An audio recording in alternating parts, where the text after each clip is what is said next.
lot going on. What? That's just coming. But we can get started.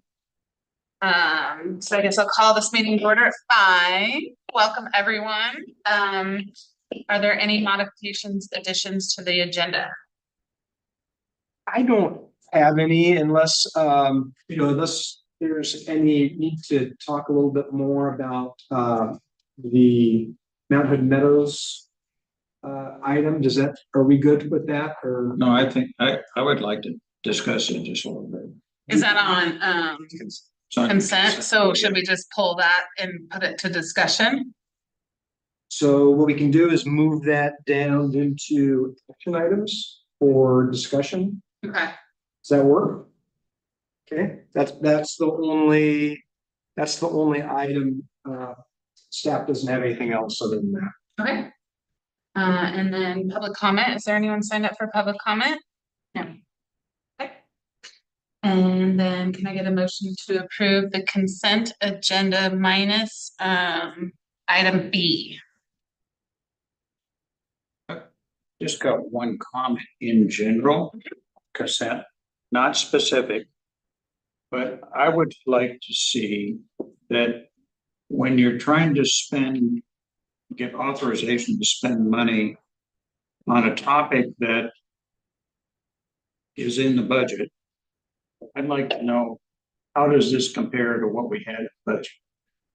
And if it wasn't in the budget, I'd like to have at least a topic or discussion. Okay, how are we going to fund it? Not saying anything about should we do it or not. I just want to know, where does it stand against the approved budget? That seems fair and reasonable. Is there any other items that you wanted to have further discussion on tonight, or is that for the future? I think it's for the future. Perfect. Anyone else? If not, can I get a motion? Yeah, I'll move that we accept the consent agenda with the subtraction of item B, which we'll discuss during action items. Can I get a second? Second. All in favor or discussion, I guess? All in favor, aye. Okay. Informational reports. Does anybody have any questions about the bridge replacement project update or the natural hazard mitigation plan review? Kevin, is there anything that you wanted to point out on that? I don't think so. I mean, I just kind of annotated the comments on there. Tor and I attended. Tor, do you have any? I think just I want to draw attention to the fact that the mitigation plan is a 5-year process, primarily carried out at the county level, but each jurisdiction has an addendum, including the port. And I think that our participation in this cycle has been really beneficial because it has identified building an emergency resource center and terminal building at the airport as one of the top level priority items, which will set us up for successful funding at federal and state levels. When you talk about that emergency center, are you also talking about emergency power? So that is, I think, sort of remains to be discussed, but I think that would be a really excellent idea because part of the mitigation plan looks at power sources. And having generators and sort of power source there makes a lot of sense. That's something that will be discussed for sure. Okay. So I just, other than drawing attention to that, I don't have anything to add.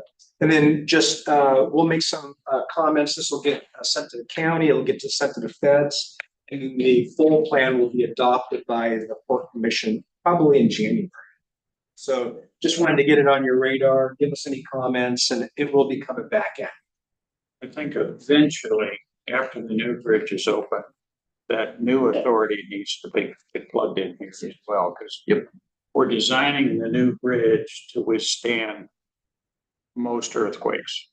It'll be rated such that it's supposed to be kept open for traffic, and that includes bridge strikes. So we'll be considerable. Are you guys convinced, if you looked at current condition, if we lost the bridge and God forbid the people went into the water, does the plan Is the plan specific enough that we know what we've got to do? Are you talking about the ports action plan or this larger national hazard? All of the above. So the way, my understanding, correct me if I'm wrong, the way that this natural hazard mitigation plan works is that all these jurisdictions identify their risk areas. And we come up with projects that will mitigate those risks. And then by doing all that groundwork, that helps us get funding to then achieve that. So one of those things could be develop a plan to deal with people falling in the river. And then we could get money for that. But this plan itself doesn't go that deep or, on specific items. Well, I think you all know that the current bridge, we've pretty well sure that foundation is not a rock. So if you have pretty much any kind of an earthquake, you have a strong potential for liquefaction around all of the piers, which probably means best case, the bridge starts to wobble and it won't go over, but you may have time to get some people off it. Worst case, it's going over and whoever's on the bridge is in water. My understanding from the gentlemen at the state that are doing all the work to prepare this review is that that would be the province or to develop an action plan. An EAP. Is it a safe assumption, Tora, that this is more of a overall policy framework? Yeah. And where the individual agencies. And identifying where money should go, really.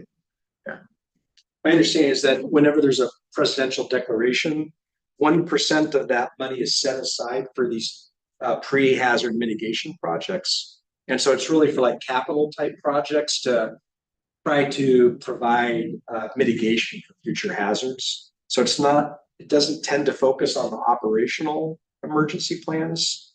But they've been a great resource for me in trying to find people that can help us beat bars on it.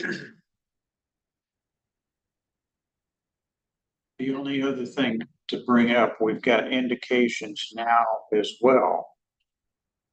Really won't matter because you're going to lose a bridge anyway, but right next door here, the ramp, this will probably go into that the water right there.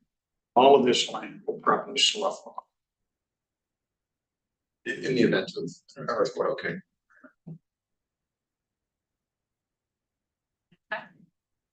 On to 4 presentation and discussion items. I'd like to have the CAT and Lot 1 progress presentation and start it off with Mr. Creed. Yes, so we've got some good news. So Amy, if you want to come up and I know you've got a presentation. And I don't know, Ben and I met with Amy and Greg Pack, who is the CAT board chair, and just talked a little bit about this project. As you know, we're currently under contract with WSP, who's managing the Lot 1 project. KPFF is our engineer of record. But CAT has been a long-time partner with the port, going back to the old studies from almost 10 years ago. And so really, this is an opportunity for CAT to talk about the grant that they just received, word that they're going to be receiving. And Christy signed the letter of support for their application back, I think it was in January or February. So just kind of ongoing relationship building. And really, this is pretty exciting opportunity for CAT to talk to the board about their plans, and an opportunity for the Port Commission to talk to CAT about where should this bus hub be located. And I think that it's a great first step. So Amy, it's all yours. Unless Ben, do you have anything else you want to add, or? I'll touch on a couple of things that are far less interesting. This is exciting news, so I'd like Amy first. Perfect. Thank you. So go ahead and click next. So Amy Schlappe, Executive Director of Columbia Area Transit. So we are the public transportation provider in Hood River County, and for those of you who may not know, we provide intercity express services, DVA fixed route, and dial-a-ride services within Hood River County and along the I-84 corridor. We have year-round and seasonal services to recreational sites. And in the past year, this is an updated number, we have served over 83,000 riders this year, which is pretty great. And every year over year, we are increasing that at about, past couple of years, it was about a 10% increase. And then this past year was about a 5% increase, which is expected after the 2020 pandemic era. Go ahead and click next. Oh, can I ask you a question right there? How do you get your funding? Funding, we have state and federal funding, and then we also receive property taxes from Hood River County. So do you charge your riders to ride? Yes, that is a very small portion, but yes, we do charge for fares. So those are about the four revenue streams you have to fund your operation. Correct. Okay, thank you. All right, so I just wanted to touch on a couple of the big milestones between the partnership of Port of Hood River and CAT, as Kevin was alluding to. In 2009, the port commissioned a study by Alta Planning, which concluded that transit was really the only viable option to make sure that bicyclists and pedestrians could cross the Hood River Bridge. And the Gorge Transit providers, in response to that, established a demand response system to accommodate bicyclists and pedestrians. In 2018, the Gorge Transit providers, meaning Mount Adams Transportation Services over in Klickitat ourselves, launched a fixed route system linking the cities of White Salmon and Bingen and Hood River. The port adopted a bridge toll waiver policy for public transit at that time, which we're very thankful for, as it allows that system to work. Also, the Port CAT MCED, so Mid-Columbia Economic Development District, and ODOT collaborated to install a bus shelter and hub on undeveloped port property over at North First Street and Riverside, so over by the Sinclair station. Next. So in 2019, we started leasing curb space at the event site and parking for our Gorge to Mount service, which operates mid-December through March. This is an incredibly popular service for locals to get up to the Mount Hood Meadows, as well as staff for Mount Hood Meadows too. This past winter, we had about 8,000 riders, which was about 1,000 rider increase over the prior winter. The port featured an interregional transit hub as part of the Walker-Macy infrastructure framework plan for Lot 1. Fast forward to 2022, we applied for FTA funds for the construction of said interregional transit hub at Lot 1. Unfortunately, that project was not funded. However, sorry, next. What does FTA stand for? Federal Transit Authority. So in 2024, we applied for FTA funds again for architectural design and engineering of this hub at Lot 1, and we were awarded it. That's exciting. Thank you for all your support. I appreciate it. We also, 2 weeks ago, actually, I applied for some state funding for construction of that hub as well. And so that's about $800,000. So pretty substantial. Next. So why is this hub important? It's important for many reasons. So while the hub at North First Street and Riverside has been very helpful to ensure that there's access on our Hood River City route to the waterfront, as well as downtown Hood River, it is small, there's limited parking, there's space for about one small bus at any given time there. There's limited seating, no restrooms except for at Sinclair. And in order to access the site, the bus has to do a U-turn, which, as you can imagine, is not ideal. And so what we have done is the Columbia Gorge Express used to stop there. So that's our service that goes in between Portland and Hood River. We have transferred that service a couple of years ago, as well as the pulse points where we line up our services with our other regional transportation providers, so Mount Adams Transportation Service and the link to the CAT Transit Center, where there is space for about 3 buses at the same time. So that we can have those both points and people can get throughout the gorge using our different services. The CAT Transit Center, you may know, it's over behind Walmart. It's not ideal. It's people are away from the center of town. And in order to use transit to get downtown, they have to use our Hood River City route, which right now goes all the way up to the Heights until it goes back downtown. So Lot 1 is really a great space to connect our riders to the city of downtown, the waterfront, but also the other providers. Next, please. And this is just showing that how we are really in Hood River. We're really kind of at a prime spot to help connect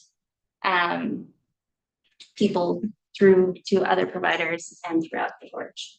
And so the purple is CAT services, green is Skamania County Transit Services, orange, yellowish is Mount Adams Transportation Services, and then the blue and reddish is the link services in the Dells.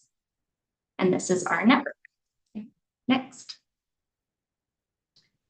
So additionally, the reason why this hub is so important and why these grants that we're looking for funding are so important is it allows CAT and the port to leverage funding that we may not be eligible for separately to provide community resources. It ensures equitable access to the city of Hood River and the Hood River waterfront, and it's a prime spot for transit and transfer opportunities. Okay, so here are some potential locations, and after our last conversation, I did add a spot over at Portway and Second after discussions with our consultant that's working on revamping our current Hood River City route. And that's just that's just there as a potential. The reason why that was added was because it really is a lot closer to the different restaurants on Portway. However, they're just potential, and we'll really kind of nail down and finalize them during the design stage. And I think there's lots of pros and cons to the different spots. All right, next. So this is our vision. These images are taken from other transit projects, from other transit providers. This is just a potential idea for what this space could look like. The idea is to have space for 3 to 4 buses that can park there at any given time, seating, shelters, restrooms nearby, informational signage. And really the idea is where it's pretty, it's open, and but it still allows for riders to comfortably wait for different buses. Next. Oh, I'm sorry, the other idea too is to potentially place some kiosks there where maybe CAT could potentially lease one from the port to provide staff access resources to the public who might be coming and going from the transit center during busy summer times. And then, yeah, these are just some more images of what it could look like. Have you guys talked to Visit Hood River about the possibility of a visitor center kiosk at that location? So I have. Sorry. I'll be quiet. No, that's actually a great question. I had brought it up just kind of in passing a long time ago. I need to have more conversations with them about that idea. But yes, that would make a lot of sense, but nothing finalized. You have a feel for a transit hub like this? What percentage of the population would be transferring between buses versus driving down there and parking and then getting on the bus? So I don't know that off the top of my head. The majority of people would be transferring. The idea is that we would still have a park and ride at the CAT Transit Center. So there would still be people who are using the park and ride as they are now. They would still be going to CAT and then either getting on the Columbia Gorge Express there or getting on the Hood River City route to get to the port to get to where they're going. But typically the people who are using our park and ride, where they're gonna drive to the stop and then park for a couple days at a time. Those are our Columbia Gorge Express riders and our Gorge to Mountain Express riders as well.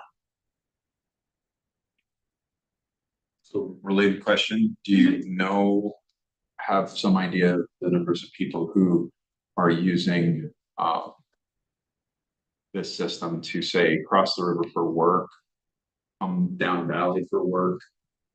So I don't know that off the top of my head. Do you know, Matt's? Yeah, there are, we've been doing a number of onboard surveys quarterly, and so there are those. Of course, an onboard survey is not is a great source of stories, but and just getting a general sense of how people are using the service, but not really of numbers. Okay. So and because we have the Gorge Pass, which is that annual universal pass system, it's really difficult to we have overall numbers, but it's really difficult to put a trip purpose to those numbers. Is there any plan in the future for CAT to implement, a scan potential or something so you can capture additional data of ridership routes and instead of relying on just clicker numbers on, numbers off kind of a thing? So we're a little limited what we can recover data wise because of different protections. But I think that in the future, probably in the long-term future, I think there is a hope for all of the different transit providers that are part of the Gorge Transit Alliance to upgrade our fare system to give us some more data. It probably wouldn't be quite that detailed, but would give us some more information. I do want to add that a surprising number of people use the system to get to work. Is really why they're using the system. I would say anecdotally, I use the Hood River City bus to get home from work, and there's really a wide variety of users, but there are large people who are obviously coming home after a day of work.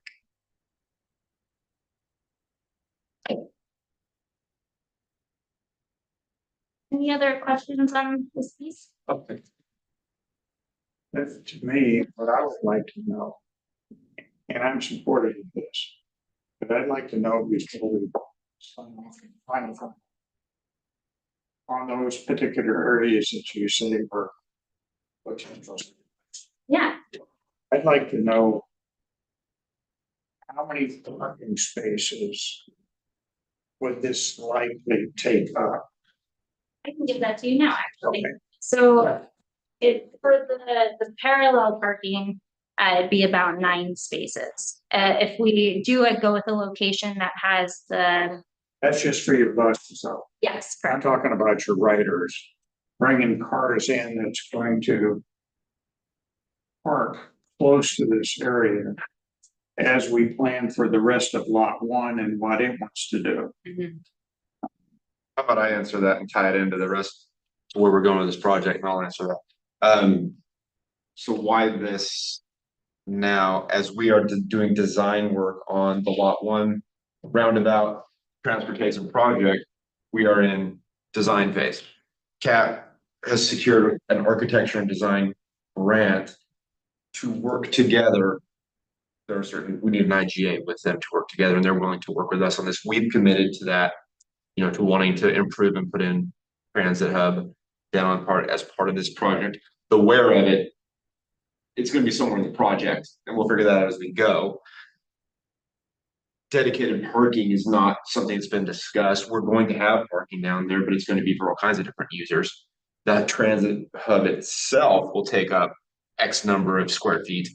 But as far as any agreements on anything else, it's not there right now. I'm just thinking, as you develop the whole plot, Right. you're gonna have to think about parking for the whole thing. Absolutely. And you're gonna need to know how many spots will this change bring to that requirement? Let me. And it could be very small compared to the rest of it. Yeah. But I think you wanna know that as you're developing the overall plan. Absolutely, and the overall project right now is in a land use review phase, which is required by ODOT.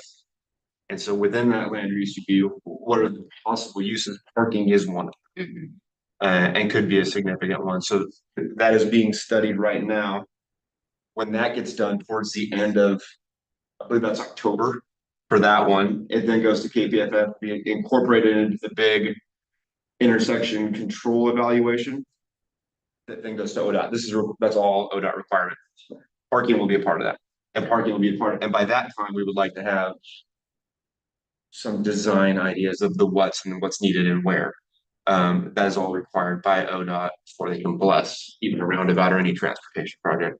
So what we're requesting tonight, and we want to have the commission bless is an IGA between, or have Kevin start talking to Amy about an IGA between the port and CAT, so we can start answering those questions. It's a requirement of grants, CAT, should they choose to give the project some money, can't just do it without an IGA. So we need them to start that process, and so we can get that IGA in here and approve it so that they can work together. And I believe Amy's board would have to do the same thing. But that will be part of it. Parking will be part of it, transportation, how many people, what and where. Yeah, that's all part of your traffic study. 100%. It's required by ODOT. We have to submit this. So that's where the project is right now. And Mike, I think, from my understanding, the transportation hub that is on Wasco, that's intention is more, I think I know where you're going with this. Is this gonna turn into like a park and ride where people park and commute into Portland for work and whatnot? And I think that the intention is what Amy was saying, is that this is more of a, moving people where they need to go along the route. But the park and ride aspect of it, where if you're going to go into Portland for a daily commute, that would be more appropriate at that Wasco station where there is a lot of parking. Yeah. And if people decide to park at lot 1, then they would do so, and they would have to pay parking. They would have to follow all the same rules. But the intent really is to keep the park and ride at the CAT Transit Center, and this would, to your point, just move people through to the different spots that they need to go. And that actually brings us nicely to our last slide, which is our ask, which is that the commission approves us to move forward to work with port staff to work on that IGA. And we have the potential here to use 2 pots of money one time, not twice, and really save both of our constituents some money if we can work together on each project and just bring the transit hub funds into the project. Yeah, the intent would to hopefully be to contract with the ports contractor to do the architectural design and engineering, and use resources as efficiently as we possibly can. What we're asking tonight is for this commission to direct staff to enter into discussions with CAT on an IGA. Is that an action item? I think it's not an action item. Give a thumbs up. I'm That's all we need. all thumbs up. I think it's fantastic. Great. Thank you for all of your work. Okay. Next is the architect scoping for the administrative offices. Mr. Yes, Greenwood. yes, would like to introduce Eric Hoffman. Eric, I don't know if you want to come up to I guess with the new reorganization of the room, there isn't a convenient place for you to sit. That's why I'm not being so yeah, come up to the podium. So I am going to take a little bit of time because it's been a while since we talked about the architect. And so pardon me while I'm going to try to paraphrase my staff report, just because it has been a long time. But, the port has been preparing to hire an architect for over a year to help with the relocation of the port's operational functions due to the impacts to the bridge replacement project. The commission reviewed architectural scope of work over almost a year ago, back in December of 23. There was an evaluation committee. Ryan was on that along with myself and Greg Hackberry. This was the highest level procurement. It was a competition with interviews.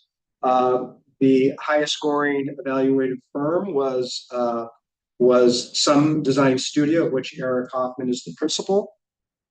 And then right as we had our first meeting, we got kind of like a notice from the Bridge Authority to kind of put the brakes on everything, because if it was going to be a reimbursable process, then we couldn't have any contracts procured. There was several highway rules that really had to be very strictly followed, and we didn't understand the rules.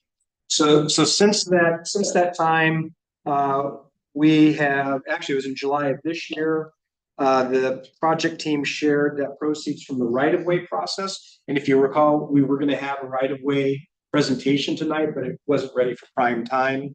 But that process is going to result in a flat dollar amount coming to the port, and it won't be reimbursable.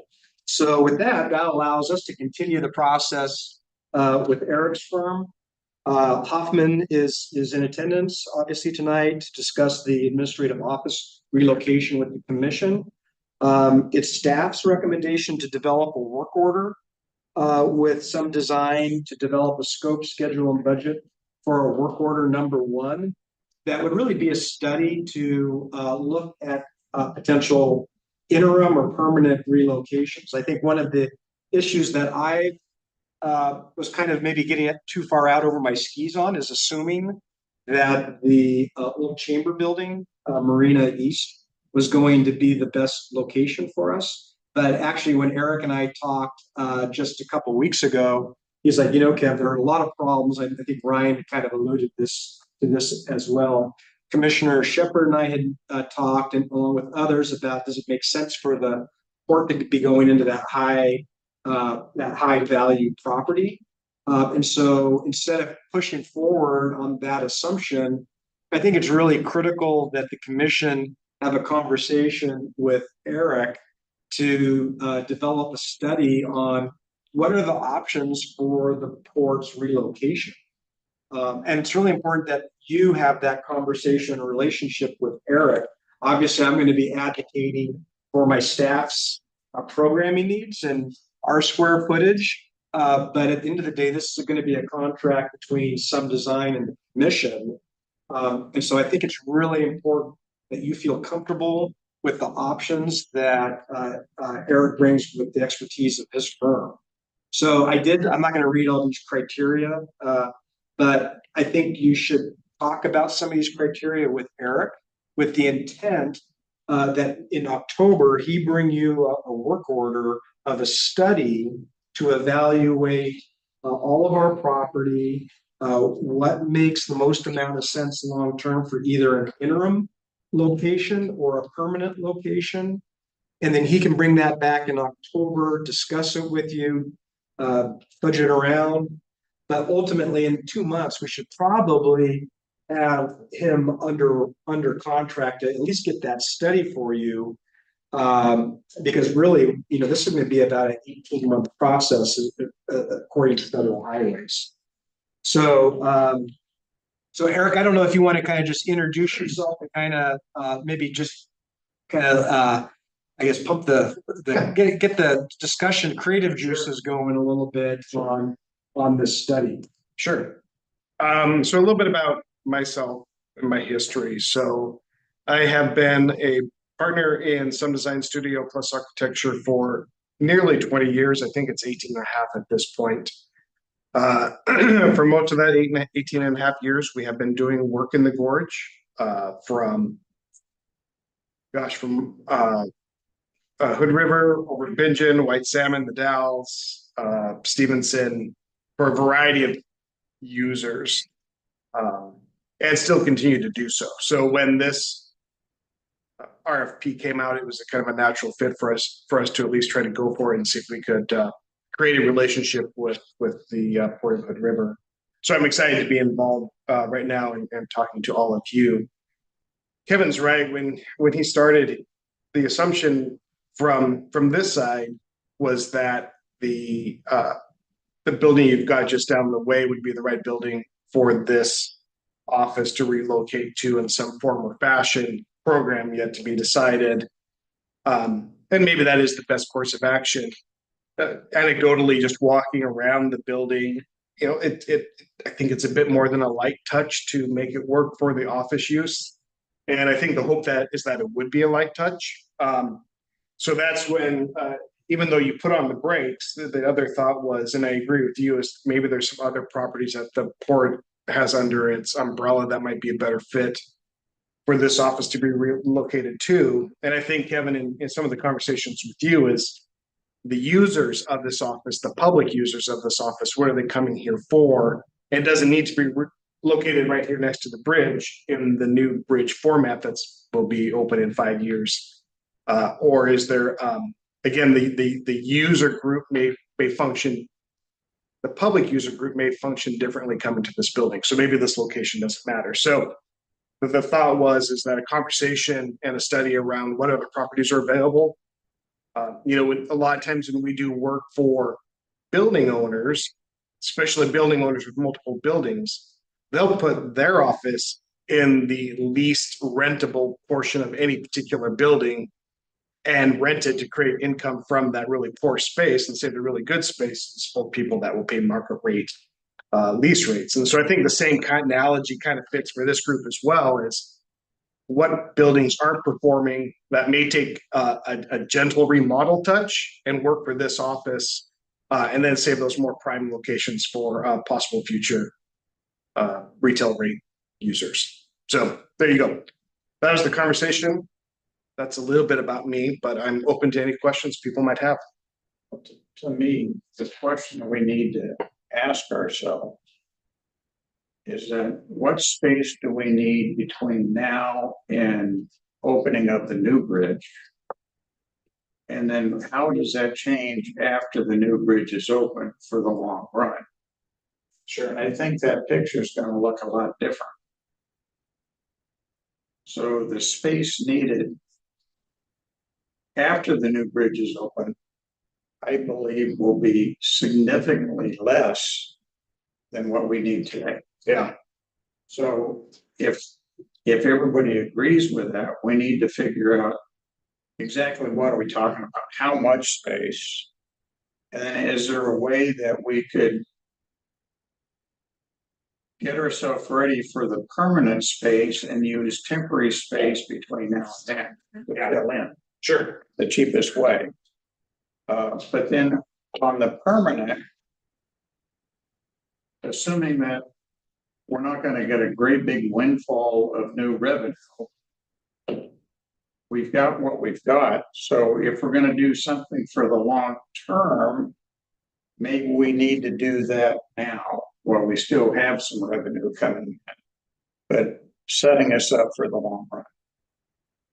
So those are some of the questions that I have in my mind. The other piece of this is, could this be an opportunity to be the catalyst for a new FBO terminal office building up at the airport that we eventually move into, or we move into quickly with the long-term staff, and the short-term staff we put someplace else?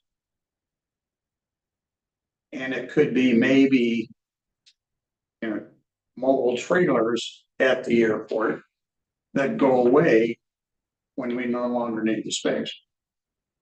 But we take this as an opportunity to be the catalyst to put something nice up at the airport. Lots of different options. If I could, or did you have something you want to say? You mentioned my name, so yeah. Okay. Go ahead.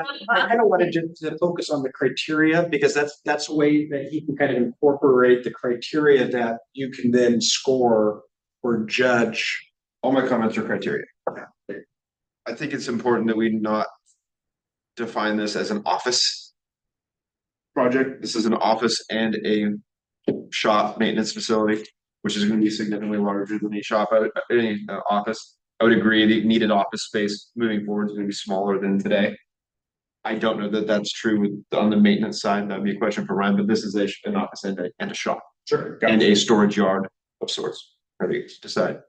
As far as scope, this port owns three pieces of, relatively speaking, commercial land. One is Barman lot, one is where you do that small commercial. We've already talked about all that. The other one is adjacent to Marina Green, right there where the chamber building, the DMV is. That's very valuable land. I would suggest we don't place ourselves on that. I don't think that's the best use for our constituents. And so I would immediately eliminate those if possible. So looking at criteria, the criteria could be, we don't want to be down here. We want to be in lower cost land use, if that's what we want. The debate is, do we need to be, with the bridge going away, I'm not going to answer this for either Ryan or Kevin. Does maintenance and office need to be together? If so, do they need to be on the port? Those are questions that need to be answered. And then, yeah, where? And along that line, could we utilize other shop space of other governments to combine to save overall money for the type of work that we're going to be doing after the bridge stuff? I think those are questions that Kevin and Ryan should be asked to answer as part of scope, because I honestly don't know. But it's something to think about. If the bridge was still there, I think they need to be Columbia adjacent. If it's not, do they? Daryl might answer that differently than Ryan. I don't know. The amount of customers, the amount of day-to-day interaction there is, can it be done off of port property? I don't know. Yeah, I look at it as, we need to kind of look at our different, different sets here, like tolling is a really big part of infrastructure. It's data heavy, it's customer service heavy. It's also location specific, we need to be, but that piece there can probably be totally carved off in its own, its own building, its own space, because we know that we're going to need it for 5 years. After 5 years, we don't know if we're going to need that spot. So I'd kind of like to look at it as, what do we know as far as what key staff positions we know are going to go, and kind of look at it from that thing. And then maybe we do a data center or something closer to the bridge for the short term, and start to look at what's the right size of the port in the long term, and again, and where is that going to be? So I look at it as, it might not be comfortable in the beginning, but if we needed to split our operations into different locations, I don't want that to be off the table. So I think I agree with everything you said. I think one of the fundamental things we've got to do now is, how many people do we need space for maintenance, for tolling, everything else? Okay, that's fundamental number one. Then number two, after the new bridge is done, what do those three pictures look like? Tolling, 0. Maintenance, probably, you're still going to need maintenance. Do you need as many as you have now? Probably, because you're not doing all that maintenance on the bridge, you're subbing it out. So I think you've got to figure out those two fundamental issues. So criteria, stay off of commercial. Person for me, stay off of commercial land is a no-no. And we can use, if there are funds available to build something now as opposed to temporary, then you might not have the funds to build it now. That's Eric, that's my big concern is, since this right of way process, we're just gonna get a flat dollar amount. Yep. with public money, I prefer a cry once, philosophy.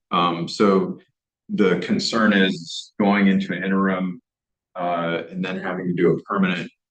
How much is that gonna, what kind of a price premium will we pay for that? Versus trying to do a good job of making some predictions and trying to figure out a long-term plan and go straight for that long-term plan. And you guys have all said the same thing in different words, so. Just kind of seems to me that if we did for the interim need more space and we did build for needing all the stuff that we have now, but planning for the future where the building could be divided into or half of it being rentable for somebody else. Well, could you, and this is really for the architect to kind of think out. If you play that off just a little bit more and you say, we want that building to be at the airport. Okay. So you start out with what we've got now with the idea you're going to shrink the footage down office space wise, and the rest of it could be developed into a new FBO or a big chunk of it. That may make sense. And it fits strategically into a plan that's developing long term. It has to work at that location, which I don't, like I said, I don't know if it does or doesn't, but just certainly. You're not trying to put a round peg in a square hole. You have a definite amount of land in place you can put it up there that could be used for something else in the future.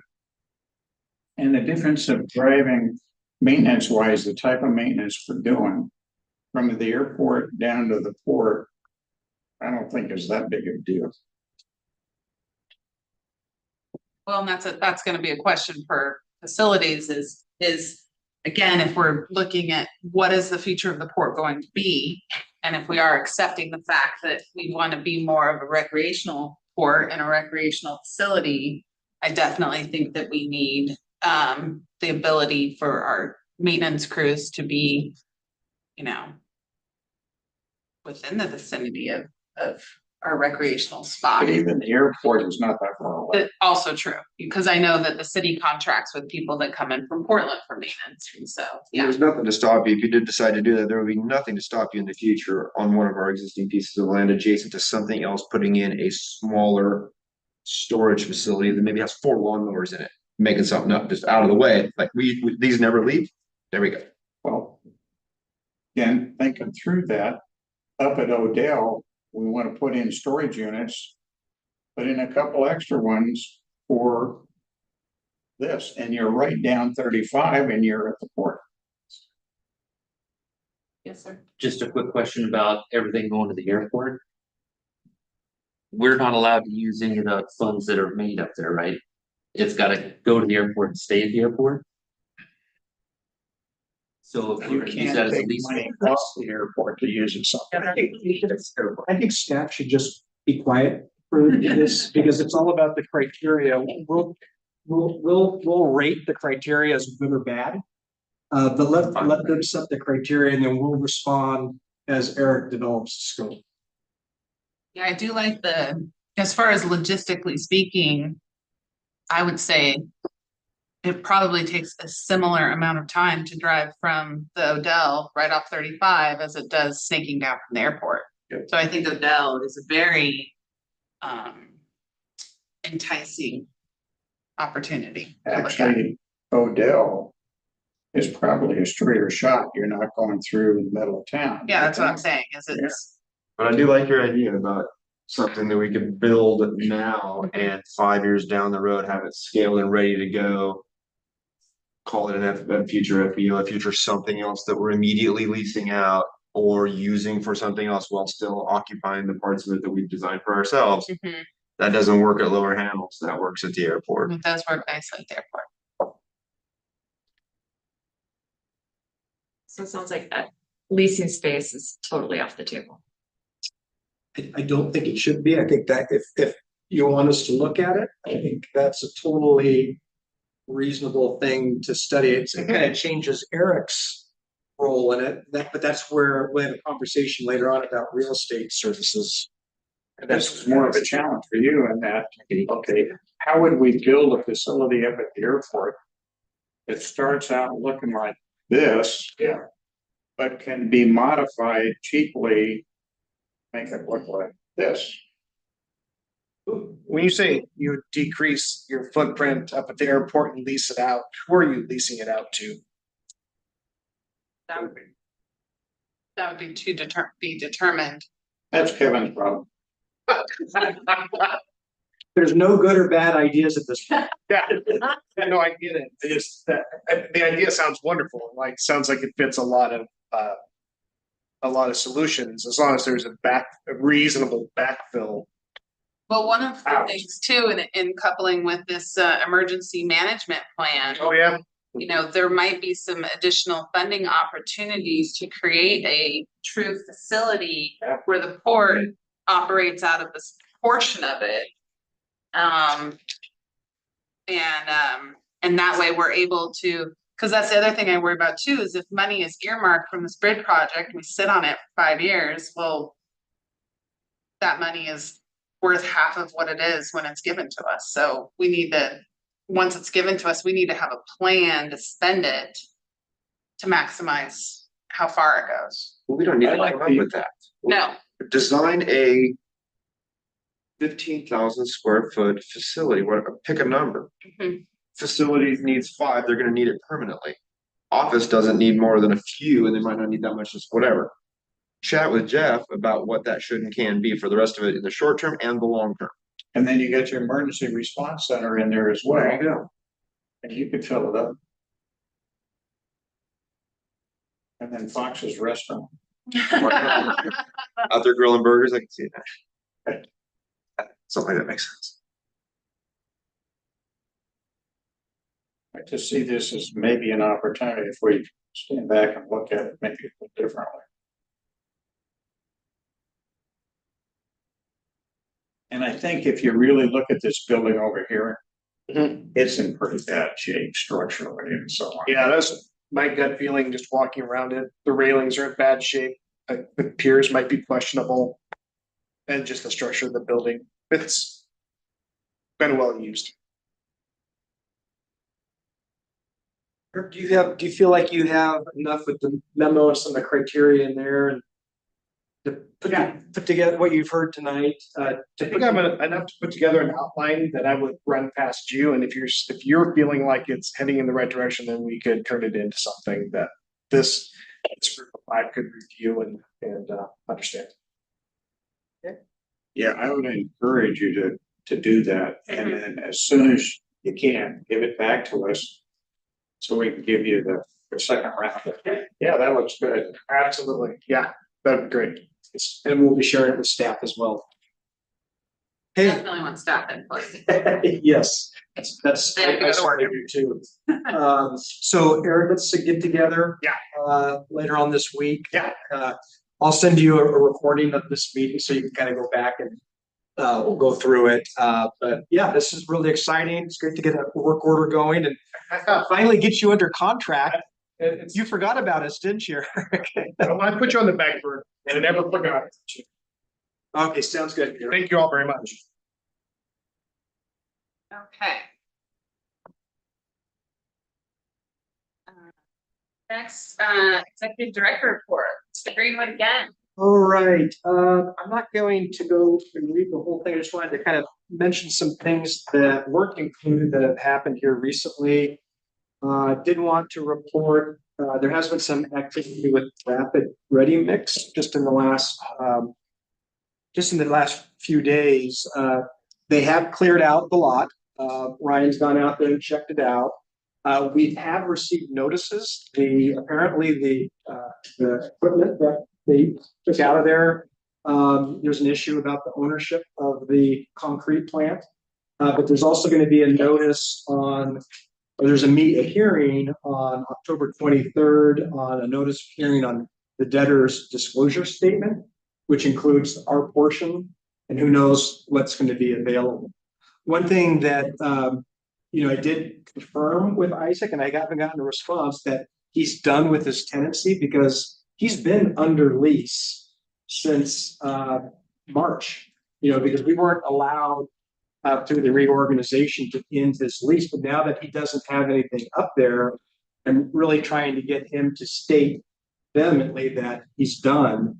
But there hasn't been any payments since the reorg. And so I've been trying to get in touch with Dan Peterson.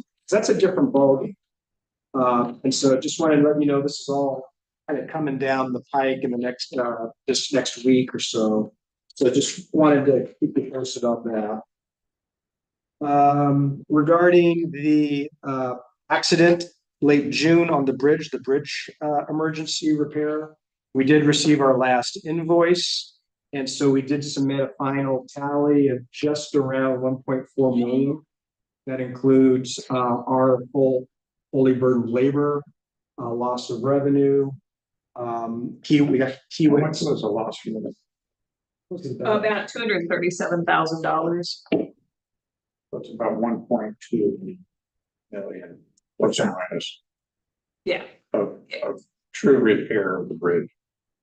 Yeah, I think that's well. I mean, I think you could make an argument to shave we had the port staff was about 65,000. So there's Yeah, a but when you add the commission cost to it. those cookies were really good. So We haven't gotten Mr. Fox's bill. So anyway, those are, I just wanted to let you know that that's with the insurance company. We're just looking at the budget today. And so we had about 1.3 in capital in the bridge. And so clearly we've more than spent the budgeted amount. And so we're likely going to be coming back to the board at some point with a budget adjustment to accommodate that new unforeseen expenditure. Let's see, moving along here. So did learn today that the museum is having a Centennial Bridge reception on Thursday, October 3rd at 7 p.m. And so that's a little different than the breakfast. I did let them know about the breakfast in early November, haven't heard back, but we did get an invite. We just show up October 3rd at 7 p.m. Can somebody send out A reminder. schedule? Sure. And they're actually, that open house reception is going to be the opening of a new exhibit, which is going to be a new avenue, historic photos of the Hood River Bridge. So the whole thing is going to be about the bridge history. Let's see, I did get a call from Sarah Smith in Merkley's office. So if you recall, this goes back to the earmark request, the congressionally directed spending, CDS is what they're calling it now. We did put a request out there for the roundabout, but if you recall, we had ODOT didn't have the roundabout on their radar, and so it was not awarded. So Sarah called from Merkley's office to say that we didn't get awarded. No big surprise there. But she said the new round is going to open up probably in January, February. And if you heard from the project earlier, we should have the ice done, and basically get ODOT approval on the project into this calendar year, maybe January. But the timing should line up to where ODOT could at least support or not go counter to our CDS request. So this is coming from the feds, right?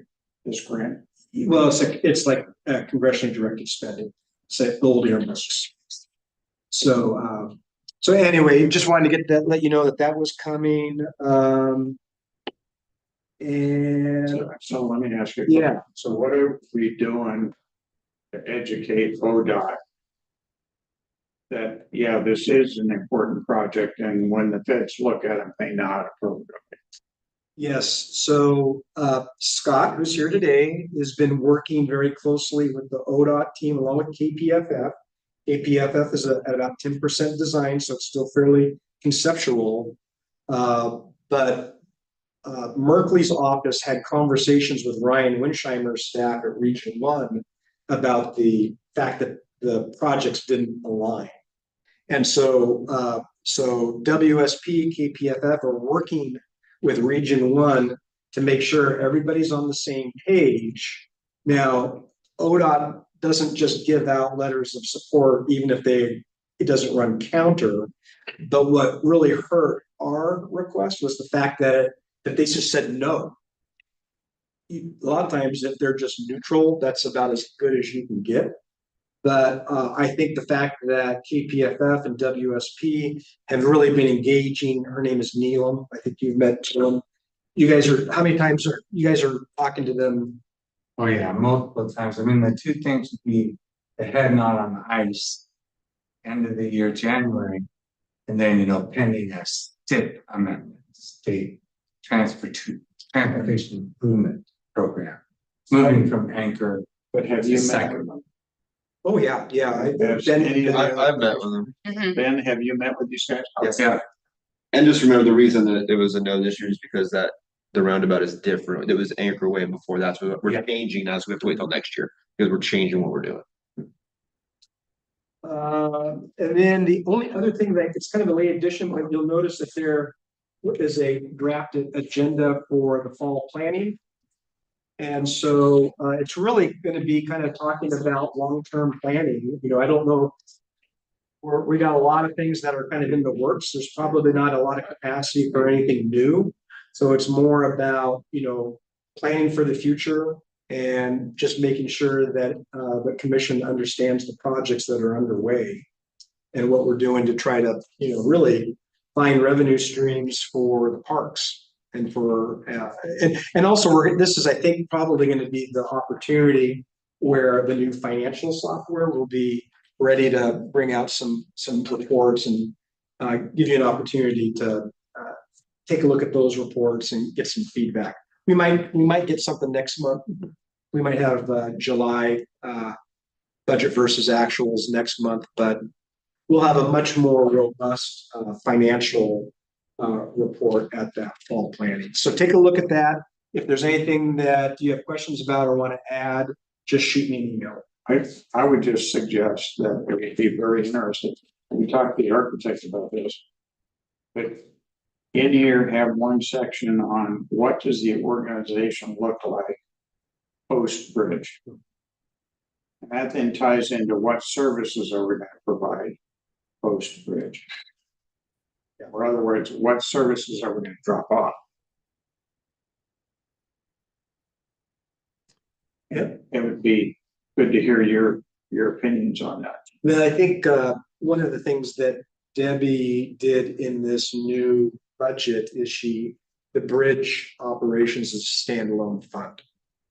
And so, theoretically, when the bridge goes away, that fund goes away, including overhead. And so, she's already planted the seeds for that. We're all chomping at the bit to see the reports. And so she's just making sure that they're, make sense and prepared for all your questions. So other than that, that's all I have in my report, unless there's anything in there that you wanted to comment on. I just have a question for Ryan about the grounds facilities. I have to represent the public. You've stated that there was removal of huge boulders at the Maritime lot. Yes, How huge, Ryan? they were the size of Volkswagens, a few of them. Cars, car-sized boulders. Yes. How did you manage to move them? We had a big excavator come in and a contractor did it for us. None of our machinery was able to touch it. Wow. All right. Speaking, Ryan, did you bring something? I did. Do you want to show it? Yeah. Why don't you, so what Ryan has done is he actually took the plaque. This is in I don't know if you preparation. guys seen it yet. I haven't, but So this is the plaque that was on the bridge from 1924. It's looking good. It is pretty good. How many layers of paint were on it? There was a ton. It took a long time to strip everything off. oh, cool. Oh, that's Good nice. job. So this will eventually go back on the bridge, and it will pop out. You see it when they're driving by, but it's also available for, you can have it at the museum on the 6th. But anyway, that's basically over 100 years old at this point. So really appreciated Ryan making that his special project. Anything else? Yeah, I've got one on page 142. Ryan, you talked about, starting backup monthly maintenance lifts for training new lift operators. Yes, Why are we making that? because it's in the new supervisor's job description to be a lift operator. And per the engineer's recommendation, we should lift it at some point. Just so that when At we some have point, it's to, not monthly. he recommends more than monthly. But because we still need to be required to lift it when we get the call in 12 hours, which we're working through changing. So I would, my opinion to you, I I understand. would definitely do the training, but I would do kind of a simulated training. Take them up to the control room, show them which button, walk them through the procedure. This is what should happen. If it doesn't, here's what you do. But I would absolutely keep the lift of that thing to an absolute minimum. Understand. And the not actually lifting is a completely different feel than the whole process. I get it, but every time you lift that, it's another big risk. And we are still not through the Coast Guard process. I did talk to Steve Fisher at District 13. He basically says that the 120-day requirement doesn't apply to them. And so it's currently back it went to headquarters, is back here. They're still going through review. But he says there isn't another bridge of this type that has that long of a notice. So I'm just giving you an update. I'm not advocating on behalf of the Coast Guard, just passing it along. I remember a discussion with Steve. I feel like he's trying to make things happen, so. I keep calling them and Yeah. letting them know we're interested in starting that notice procedure, so. But yeah, and so I think it's really important that our staff be trained to do that and know how to do it, because frankly, it's been one of the trickier aspects of hiring, because everybody that comes in here has zero experience lifting this type of a bridge. So anyway.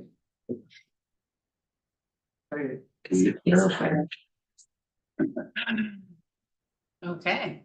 Any other questions? And if not, then we'll move to commissioner and committee reports. Or did we, did you have anything, Kevin, about the airport report? I don't know if there's anything specific. I mean, it was included in the package. Jeff was just nice enough to come in and there were questions. I got the price. Shocker. So I read on page whatever. Tie down fees, $5 for the month of August. The entire month, $5. That is actually managed by the FBO.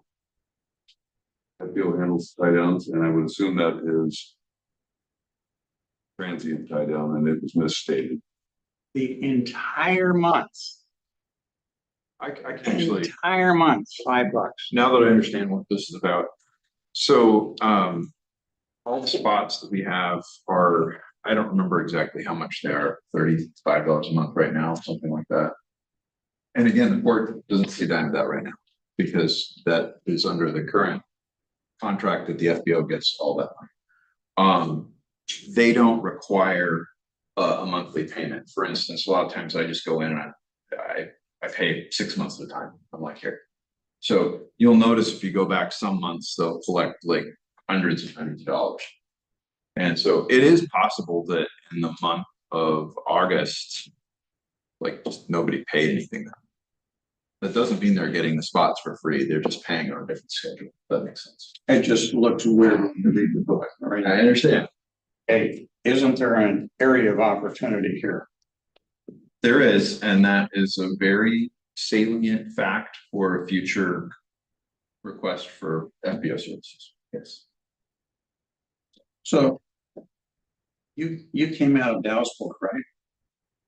Your last job was up at Dallasport? I still manage it. What do you guys charge for tie-down fees there? Same.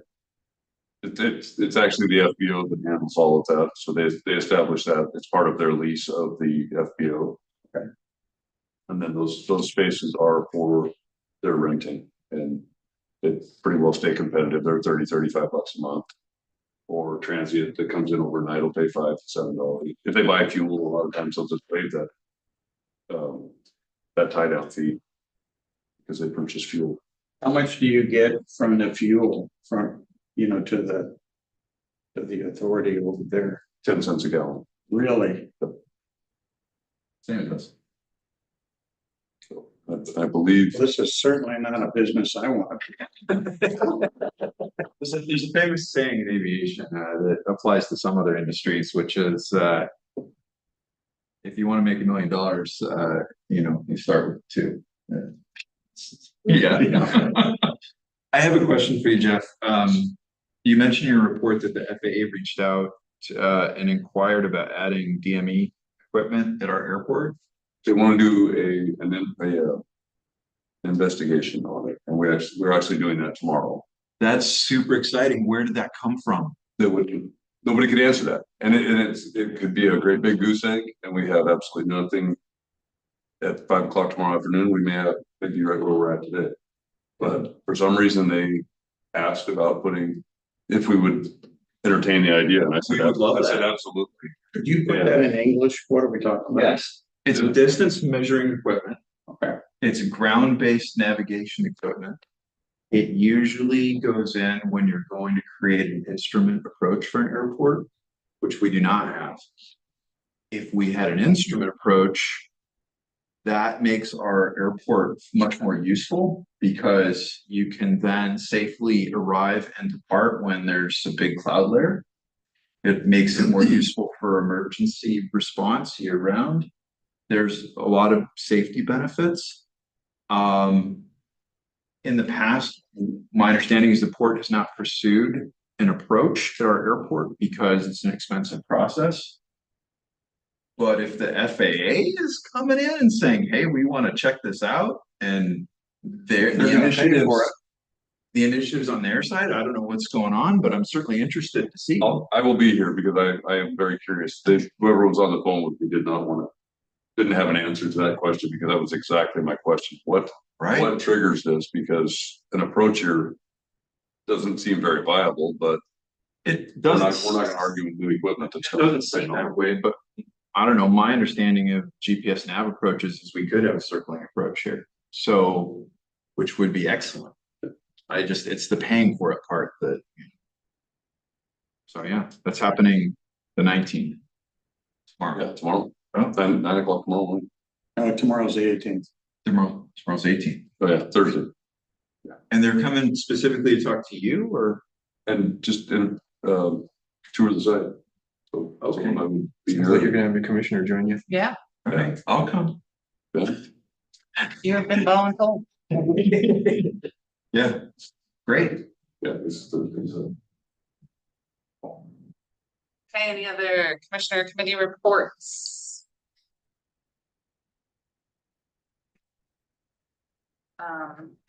We kind of have one, or should we talk about that now, or should we talk about it for the action item? Why don't you do the Centennial Committee report? Centennial Committee report. So we're gonna have a party for the bridge turning 100. I don't know if anyone knew about that.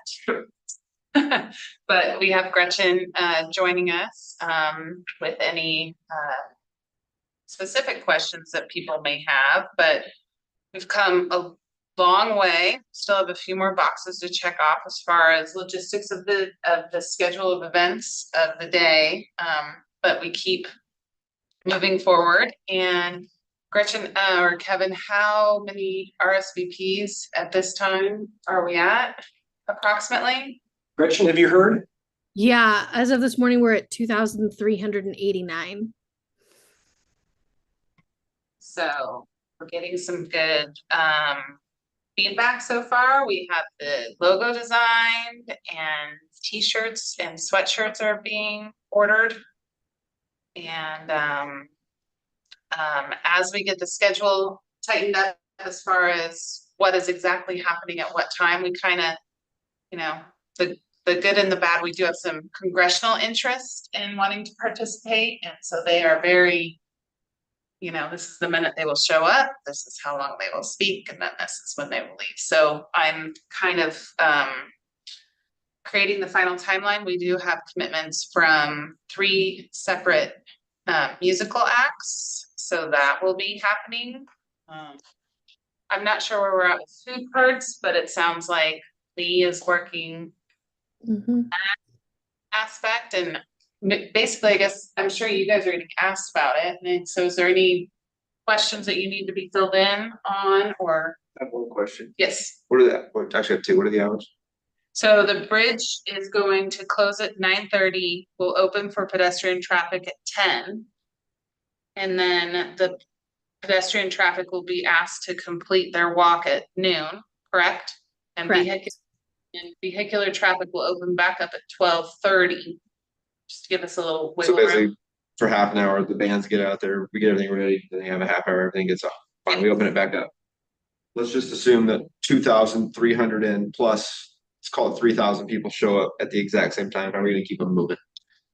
And so the bridge isn't a traffic jam, but people not being able to move. We will have some, I think some port staff will be on the bridge as well as some of the security. And I've reached out to the sheriff to see about reserve deputies, if they could help with crowd control, as well as some staff from True West. But the intention is walk and then migrate over to Marina Green, where the rest of the facilities or the festivities will take place over there. I think it's awesome. I'm not gonna, I have no suggestions on how to do it, but you think that many people in one spot, taking pictures, talking, the obvious stuff that we're all gonna do. Some way to keep people moving freely. Talk to HDR. So Gretchen, I'm sure, is wanting to know about this, but HDR is fine with the live loads. And so no issues on that front. We actually did some quick math, and there's like just over 100,000 square feet of surface area, which we would probably need to get up into the 12,000 people to where, so I think we're capped at what, Gretchen? Is it 3,500 or 5,000? Yeah. So, yeah, I think the numbers are fine. Nobody's allowed to ride on one another's shoulders. But I think it's gonna be spread out enough that HDR did not have any problem. So they specifically looked at the Washington side, the Washington first. Yeah, so that's actually. That's the weakest part of the bridge. So the Washington side will have, we have permission from the transit center at the base of the bridge there for pedestrians to cross. And then I actually luckily ran into Amy this evening, and we'll reach out to her about the possibility of, once the people from Washington, if they do walk across and want to partake in the festivities on the Hood River side, on the Oregon side, figuring out how to transfer them back over once the bridge is back open to vehicles. So working with that, but I think that there will be some people from the Washington side. The majority is coming from Oregon. Oh, and that was a really great, in our last meeting with Lee, they did I forget the name of it, a hotspot heat map. And over 1,700 of the registered people are from the gorge. So. I would just suggest that you call, make sure that those 3,000 people, if they're standing on the Washington approach, we're still okay. Yeah. Okay. Spread out across, yeah, I get it. Will people be able to get tickets to cross at the event, or do they have to have them ahead of time? There will be the ability to sign up. The main reason for the pre-sign up was A, to kind of get a generalized number, but B, to alleviate congestion of people signing the waiver. Right. Yeah, so we'll have check-in tables there for people that just show up the day of. As well as I was talking to Lee at True West, he's going to have signs before people get on the bridge at both ends that will say, you know, by walking on this bridge, you have signed the waiver, like kind of as a secondary backup liability. And then maybe to address your concern on those signs, maybe we can have Lee just say, you know, please keep moving, you know. Kind of some of the. What's the plan? Are you gonna have any of the senators and congressmen speak? So yes, we are. At the time, we didn't want to make the event highly political. But we do want to acknowledge our partners on both sides of the river that have helped us out so much. And so in order to keep the speeches short, we kind of picked one champion from each side. So at this time, we have Senator Merkley and Senator King, who will be welcoming everyone, you know, doing a handshake across the states and just showing the camaraderie. And then we'll have a couple other speeches that kind of do some historical fun facts about the bridge, economic fun facts. And then as it stands right now, we have Representative Helfrich thanking everyone for coming, and then he'll kick off the main musical event. So is it gonna do that center span or? We thought that it would be better to do it on Marina Green just because there's a PA system there for photography. There's a larger area, they'll be elevated. It's a little bit more visible. We are going to do kind of there's a couple of things. There's a picture of the mayor shaking hands at the center line and the commissioners exchanging fruit. So we'll probably do that on the bridge, take some pictures with the delegates and the elected officials out there. And then do everything else on Marina Green.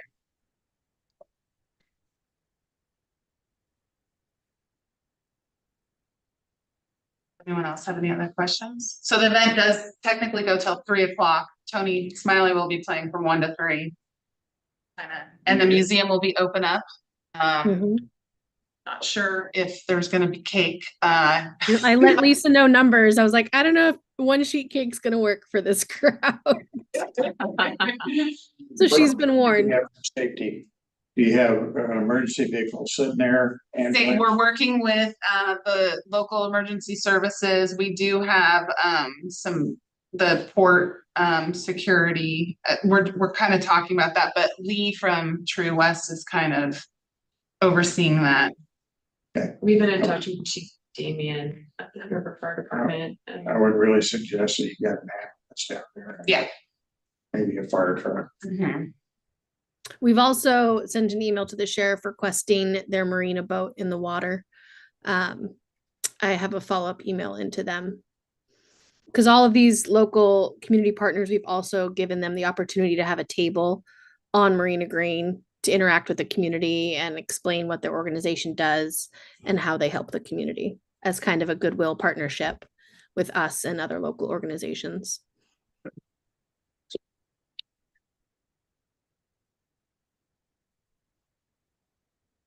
think that's all for that one. But we're all very excited, and any questions can be directed to myself or Gretchen or Heather as well. But we're still working on it, and we'll probably send out an email with a timeline as we get it really tightened up so that everyone's aware of everything going on down to the minute. Any other committee reports?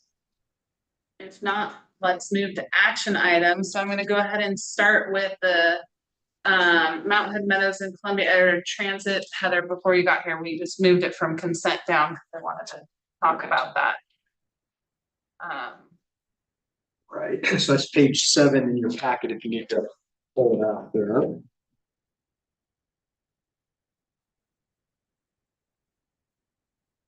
So what was was that something that was? Yeah, I was just questioning here.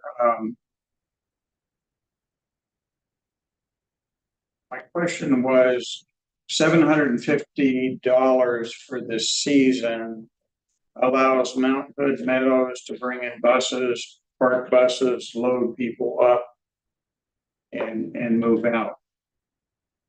How about the folks that are parking their cars on our land? Are we getting paid parking for that? Is the first question. And the answer is no. Okay. Should we? And if the answer is yes, then to me, there's at least two options. One, try and charge them directly by car usage, or supplement the $750 with a little bit more to cover the expenses for personal cars parking on our land for the benefit of Mount Hood Meadows.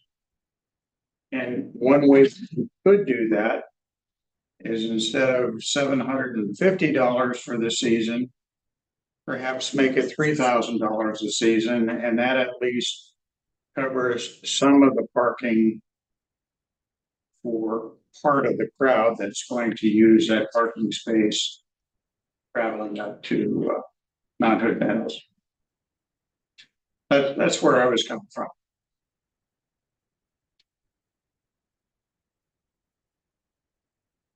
Anyone have any comment on that? Granted, we haven't done it in the past, but our environment is changing. So I might say, I agree that we should evaluate the relationship of how it is a mutually beneficial symbiotic relationship. I'm not sure that because we are almost at the start of the season, if maybe that should be something that we say, this has been the agreement, everyone is comfortable with it. And then start the conversation with Meadows moving forward. How can we look at this differently in the future? And that would be, however you decide to do it, it's going to, no matter what you do this year, that's going to happen. Because as the lot one, as all that transportation's done, this isn't gonna happen. It's gonna be part of, if that's a transit hub, well, they can talk to CAT about that, but there's not gonna be parking lots dedicated to it. There's gonna be parking lots that are pay lots. So one way or another, we're gonna get there. Yeah. So one way or another, they should be aware of that, and we should be communicating that with them, no matter what we decide to do. In my personal opinion, I'd like to see the ridership be encouraged and increase. I know it's incredibly helpful for their employees. So I agree with Ben that it is a discussion that's going to have to be addressed. And so if we made it $3,000, that would include their employees, it would include all of their riders. And if you charge them $15 a day, it would end up to be a lot more than $3,000. Well, is it just employees parking down there and taking those buses, or is it customers as well? There's some customers as well. Because they should be paying, period. Now, we can talk about employees getting out there and helping them out, at least for the current season or But it whatever, shouldn't fine, be but us helping them out, it should be Mount Hood Meadows. I agree, but there has to be some, I guess, differentiation there. If there's not, or if there's no way to, then we need to account for it. That's why I think if you upcharge them for the use, which partially reimburses us for loss of parking. If we had the parking really ready to go, we could charge it. So I think it's kind of a step in that direction. It's not fully there, but it's sending the signal, hey, we're gonna ask you to step up a little more. When do you expect to have lot 5 parked out, ready to go? 12 to 18 months. There's your conversation. We're putting in some parking lots. They're gonna be less used in the wintertime than in summertime. It's just say, it's gonna be this year. We're already right in the middle of this. Do whatever. Next year, the number is gonna be 0 on the street. How many do you want to rent from us over there? Or just tell people that's where they have to park and they can pay, because we have a spot for them now next year. Make some deal there. Aren't they just parking on lot one now? Or will? Yeah, but if we can dictate where they park and just walk half a block to get on a bus. Like if we have a lot there, like, hey, we're gonna guarantee you X number of spaces for X number of dollars. That's a discussion that we can have. We have a parking lot now next year, so. And it's our decision. We're just looking for revenue. Here's a spot that for a number of years, Mount Hood Meadows has gotten a really good deal. Do we want to continue the deal for another year? Or do we say, we need your help here? And they're still gonna make bucket loads of money. When you look at the fees. I think we gotta do it now. So is this the 750 is of for the season? Right. Yeah. Yes, Darren. Commissioners, we've got three things going on here. So we've got the buses that park on the street. So that's one Meadows contract. And so I stepped into this. Greg had done this years past. So I had to kind of step in and sort it all out because it was a little bit murky. Who was doing what? And they've switched things around between Cat and Meadows. Going back and forth of who is doing what. So we've got the one contract that allows the buses to park on the street overnight. And so they park parallel down there. We've got the second contract that's got set days for Meadows, extra Meadows buses to come through to the bus stop to take surplus people up there, both employees and we've got the third contract, which is Cat. In the past, Meadows contracted Cat to run their buses. This year, Cat is running their own buses. So they're relying on being able to use the event site. So that's what their fee is, the $2,700. And part of that includes customer parking, knowing that in the past customers parked there because they're charging their fees to run the buses up to the mountains. So Can you explain that $2,700? What was that? and so that's the fee that CAT will pay the Port of Hood River to be able to use the event site as a bus stop. And a parking lot. And parking on lot one, that's included in there. No, this is at the event site. So Oh, and it lets the customers and employees park at the event site. Yeah, okay. and it's just they're coming through. They don't store their buses or anything. They're just using it as a bus stop that people. So a $3,000 fee is not totally out of the line. When Cat is $2,700, why should we let Mount Hood Meadows get by for $750? There, What is the 750 for? and Is that's that the overnight? no, that is for these specific dates where they can bring extra buses in and supplement and get people to the mountain running shuttles. So December 25th through 31. So it's giving, and then the weekends, the other weekends listed. So it's just giving them permission to run extra buses and use that as a bus stop. Just on those days? And it includes more employees and customers. And some lot one usage. And if they don't ever really use lot one, but they could.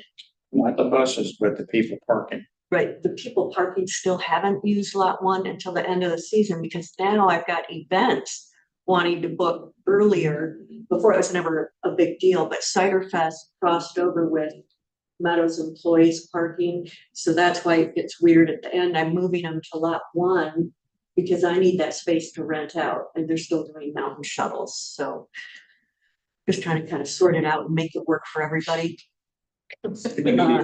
Proper transit hub, I don't care who they park there, that's where you're going.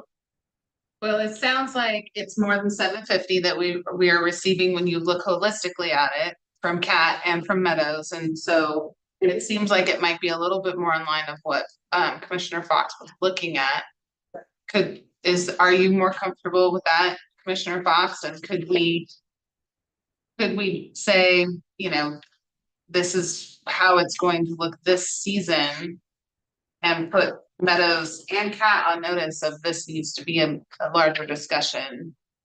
I think we ought to be telling Meadows / Cat that if your customers are parking their cars on our lots,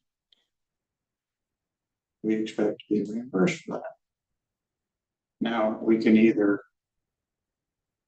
do a head count, a lot of administration, or to make it easy on your customers, we're gonna pop your rate by a little bit. That allows you to provide that quote, free parking for your customers. And it's up to you to decide whether you want to bump up your tickets for Mount Hood Meadows by some number to recover that cost.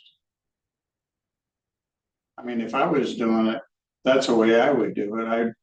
I'd reach an agreement with the port at a fixed fee for the period and let me park as many cars as I can get customers to come in. And the more parking that we get, the better deal I've got because it's a fixed price. And I'm not paying for parking up on Mount Hood Meadows, which parking up there is not cheap for them to supply their customers. I don't know if they charge customers parking up there, but they're paying for it in their capital, in their operation. Yeah, no, you don't pay, it's just a snow park. So here, they're getting a free deal, and I don't think that's right. Not free, 3,000 for the season. Well, that's 2,700 for the season. 2,700, That's Cat. that's Cat. That's most of. Meadows is 750. But it's subcontracted to Meadows, Mhm. these cats. Yeah, So I would say the 750, it looks like 750 is for overflow. Mhm. So maybe if it's 2,700, maybe it's half of it. I would just Bump it hate to up a see if we increase the fees, having that pass on to the customers, because it really is an awesome service to Hood River residents, because that's who's using it. Mhm. And And it's a low cost way to get up to the mountain when the parking lot is full by 8 o'clock in the morning. And you can't get your family up there. so that's actually means it's more worthwhile for Mount Hood Meadows. They theoretically would be leasing space someplace between here and there to put those cars. True, but Heather, I'm glad you brought that up because that's the missing secret sauce to this discussion is by having this low price, what's the port subsidizing? What's the what? What's the port subsidizing, right? Yeah. I mean, we're doing this low price, so what do we get for it? Cause I don't know, I haven't used this service, I don't know that much about it. I do know that it certainly reduces congestion. For employees who work up there, they don't typically make a lot of money and this provides them with a cheap way to get up there. So we're kind of subsidizing the No, wait a transportation. minute. I disregard, that's up to Mount Hood and Meadows for their employees. Right, I understand that, but I'm saying like when we have this low price, what are we subsidizing? And we can disagree or agree about whether it's good or not. But I think that's what's at stake, or that's what the part of this is about, is it's making it cheaper for employees to get up there, it's making it cheaper for customers to get up there. And it's reducing congestion on the highway. Environmental From my impact. stuff. Business point of view for the port, knowing where we are. Right. Right, but I just think it's important to lay everything out. Like, these are all the issues. So then the question is, you know, in the long run, we're talking about creating more parking, and so we can have a different arrangement. Eventually, a lot won't be developed. You know, it's not going to be available for that kind of overflow. Maybe, I don't know. The other question or issue seems to be: is it too late to go back to them and try to change this at this point, or not? I mean, could we go to Mount Hood Meadows and say, hey, we'd like double this year? And we're going to want to have more of a discussion about our relationship and this deal in the future. I just see that we're subsidizing that. Which is we agree that's what we want to do as a commission. Cool. Okay with that. I see it more as helping our constituents than subsidizing meadows. I think it's such a just great service to the community.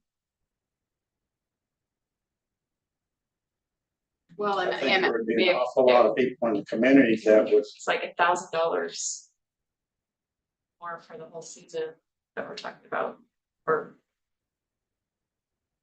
Right, so part of it isn't just benefiting Meadows, it's benefiting people who live here by saying, hey, here's an option, cheaper option, instead of having to drive up there every time. With the kids or whatever, you can just park here and take a bus. And that's another thing that we're doing. The other thing that I don't want to have happen is this, if we do try and change something and Meadows changes their business model, are we gonna discourage something that's still kind of in its infancy of, cause this is what, only the 3rd or 4th year that they've been consistently running this bus? 5? then that doesn't seem funny. It's been happening since I've Oh, it has? Okay. I would love to see the program grow, and as it grows, we can start to talk about how we can be better, how we can all be good community partners for each other. Is this an agreement that you have discussed with Meadows and whomever, or are we just presenting, I think Daryl, you talked to their So- person. do they know they're bringing this to us tonight and you guys have talked about this? So that's what I wanted to just bring up is there was a shift in the business model, and so now CAT's taking on more of it, where in the past Meadows was paying CAT, but they're not now. So when I talked to Amy originally about their contract, she said they really can't afford a whole lot more than the 2,700 for their business model this year. They work off grants. So she was really concerned about the 2,700. Now with Meadows, when I talked to Kevin, for their permits, we upped it like 20% or whatever of what they paid in the past. The 750 is an increase. Meadows, I didn't talk to them about raising it higher or doing anything else. That one we can certainly do if that's the commissioners will. Talk to them about their prices going up, but just so that you know, with CAT's price at the 2,700, she was struggling to figure out how she could pull that off if it was going to be any more than that. So yes, she knows that, this is in the packet again, Meadows. The answer to my question is yes. So are the fees equitable between the two organizations? Is the 750 sort of a representation for the number of days or to the 2,700? And so for CAT, it's every day. And so I don't know. I can't tell you for sure. I mean, the one contract is just partners. Yeah. So that first thing in the morning, the buses are right there for the employees to get on and off. So question for you. Yeah. That lot 1 we're trying to develop, the lot north of that towards the river, Event site. the event site. Is that taken up from now through the end of the season? We're done with events. We're done with it. Okay. Oh, no, we're not. Already have tons. And we've got paid parking. It's getting so far. Yeah. And I still haven't got an answer to my question. Is this something we've talked to Meadows about? And it's like, okay, this is what it's gonna be, and everybody's kind of on the same page, and you're now bringing it to us, yes or no? Have you talked to anybody at Meadows? Yeah, I've worked. Okay. She creates it. So if we've said that we're gonna do this, I think we should do it. Now, if we want to change something, if we've already talked to them, had an agreement, I think we should honor our agreement. So that's that. I can see this opening up a whole bunch of things down the road when we've developed everything, when everything's done, we have our parking lots and everything. Everybody coming to us and wanting something for free, and I'm not going to be open to it. So this needs to end. That kind of agreement needs to end. I've got one suggestion that maybe will save Cat a bunch of money, but still gets us our money. So if we say if you're going on Cat or if you're going on Mount Hood Meadows and you're parking your car, we want you to park in the event site and you gotta pay for parking. And in the future, I don't think we should be charging, once we get this transit hub, then we shouldn't be charging Cat anything. It's a transit hub. They're managing it. If they choose to enter into an agreement, they can come to us and say, hey, whatever, parking is not going to be involved, so we can stay out of it. We still have the parking. Everything can go through that one area. We won't need to be charging them for that. So I've got a compromise. If we make them park at the event site and we can charge for parking anybody there, correct? Through the winter? We can. Can, okay. So we charge the people that are gonna park there. We don't charge Cat and we don't charge Mountain Just Meadows from for their buses. some for personal experience, it's an expensive day as it is, especially for a family. If I could park at the event site and pay versus drive my car up and have it at the mountain, I would pick mountain just because it's already an expensive day. The other piece that I know that Cat and Meadows are always trying to figure out, and weather and capacity and all of that, is sometimes they do run into capacity issues. So if someone wants to come down from the mountain at a specific time, sometimes it's like, well, you missed this bus because it's full, you gotta wait for the next one. There's a little bit of a, it's a free service, and so there's a little bit of a different expectation for it. Whereas I do feel if we really start to implement a hard price, that's gonna increase a lot of punctual expectations that they might not be able to manage. But I would agree with Ben in that we've had the discussion, it is what it is, but I definitely think that this opens up there's a new direction that we're going in, and we need to all work together as we move towards this new direction next year. That's good planning, as we talked about, and it's in the planning bullet points, but that should probably come up in fall planning as it relates to certain properties. Yeah, well, I mean, and whether it's Cat or Meadows or anything, what is our policy gonna be as far as transit use on port property? Yeah. We can talk about what the fees might be next year, do that in November. But I feel a lot more comfortable with, if you add up the two numbers, we're looking at 32 something, 34.50 for the season.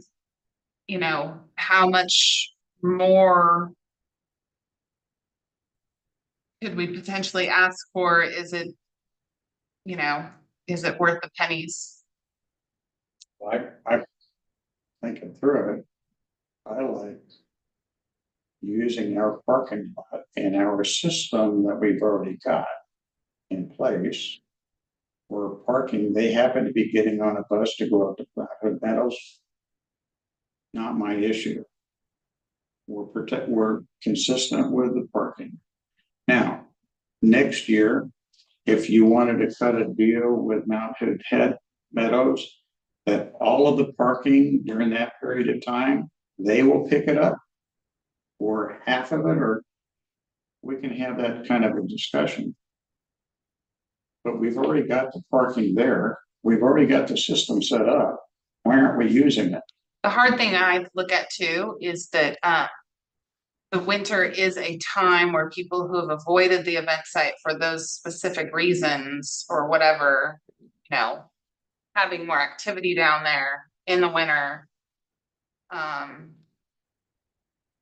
has been a kind of like a quiet benefit for people, that they don't have to worry about parking in the winter time. And I realize that is going to need to change, but Do we try and do it in September of this year, or do we look at saying this is We're a gonna be in the priority? same position next year. Well, that's what I'm saying is if you look at it as a priority, to come up with a policy for next year. I agree with everybody. I think the best thing to do is to honor any agreement that we've made and come up with a more firm policy. Because it's going to come up and it's gonna come up quick down there. I can get behind that. Also, I mean, the 750 is a token. And doubling it is a token, tripling it is a token amount of money. So there's a certain amount of goodwill capital here. And so I think for this year, I'd rather just like the discussions have been had, go with it, and then make it a planning issue, come up with actually put some thought in how we want to do this in a more comprehensive way. Okay. So. Thank you. All right, with that, can I get a motion? Enter into the a motion to approve parking permits with Fountain Meadows and Columbia Area Transit.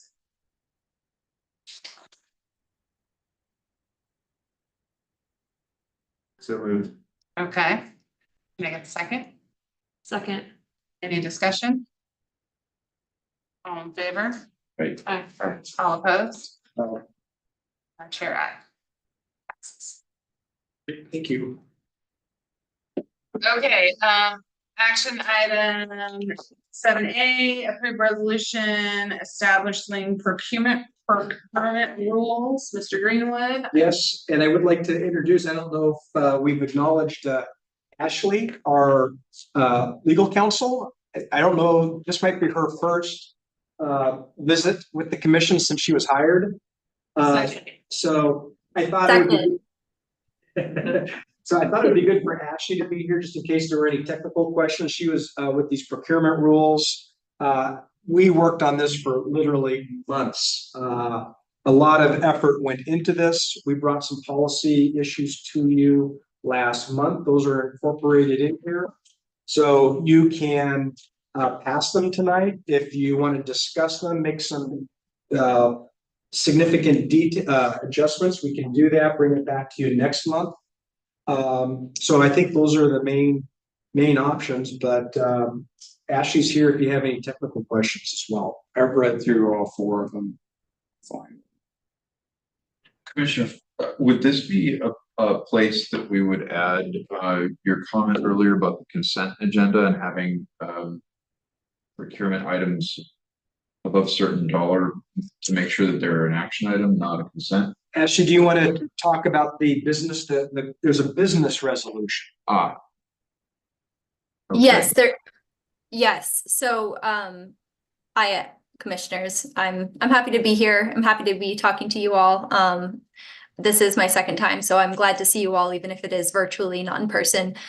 One of the things that Kevin and I did discuss was having a procurement policy document for public contracting, but then also a separate business resolution document. And that business resolution document would basically hold the more day-to-day matters, such as specific employee on-port staff, spending limits, and other important matters that might change annually or other periodically.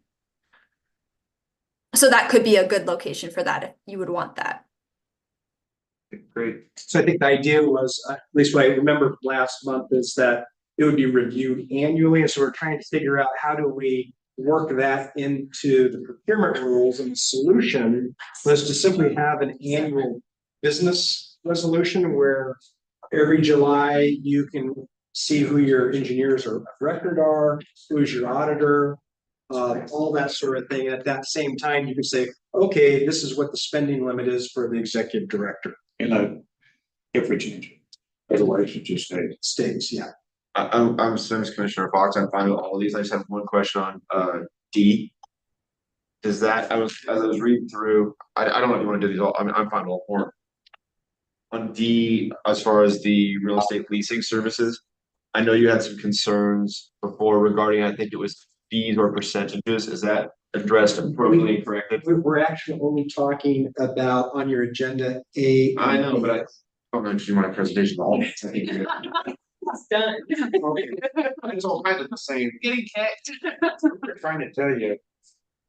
Speed it And yet right. we don't need 15 minutes on each one of these, is what I'm saying, but they all kind of seem like, Yeah.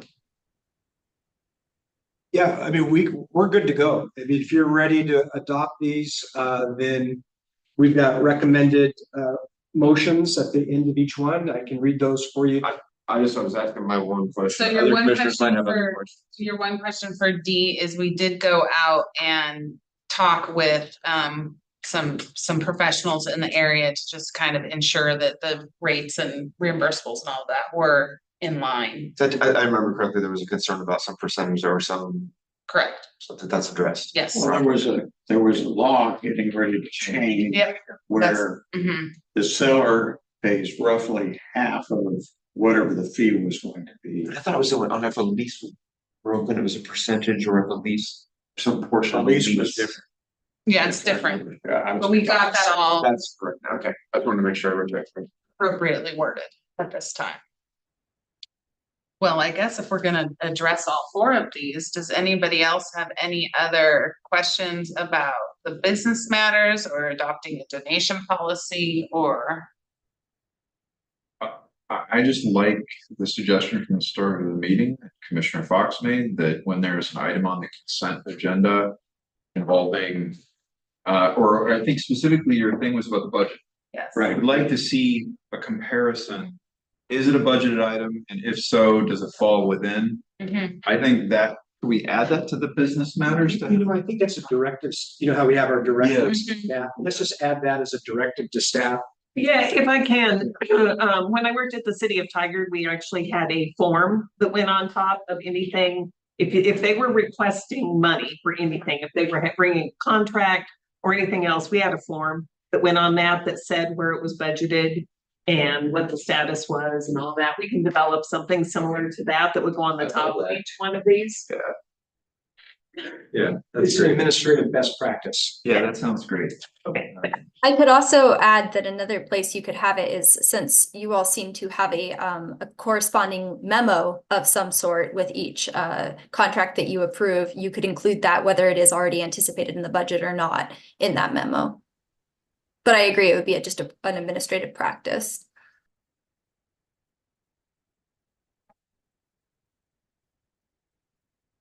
If there are no other questions or discussions, Kevin, do we need to do these one at a time or could we? Yes, you do, you should do these one at a time. Okay, so can I get a motion to approve resolution number 2024-25 for establishing procurement rules?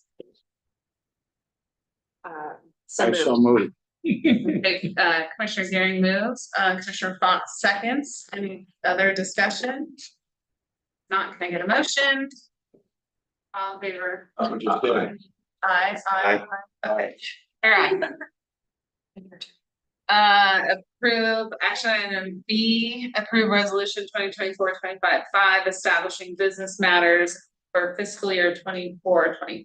Can I get a motion for that? I move that we, through 2024-25, 24-25. So moved. Yeah.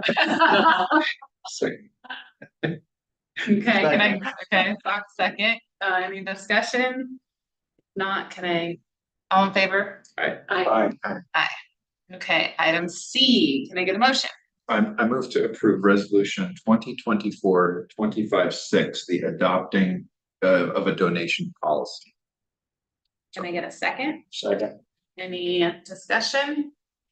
All in favor? Aye. Aye. I didn't hear an aye. Excuse me. And then action item 7D, approve procurement for real estate leasing / sales personnel services. So moved. Second. All in favor?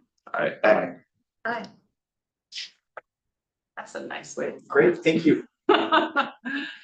Okay, so commission call, I think that we've got upcoming meetings.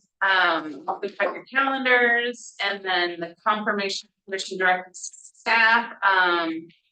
What I understand will adjust the budget administrative process, and then I just want to make sure that staff has an opportunity to discuss the moving of the port offices with the architect.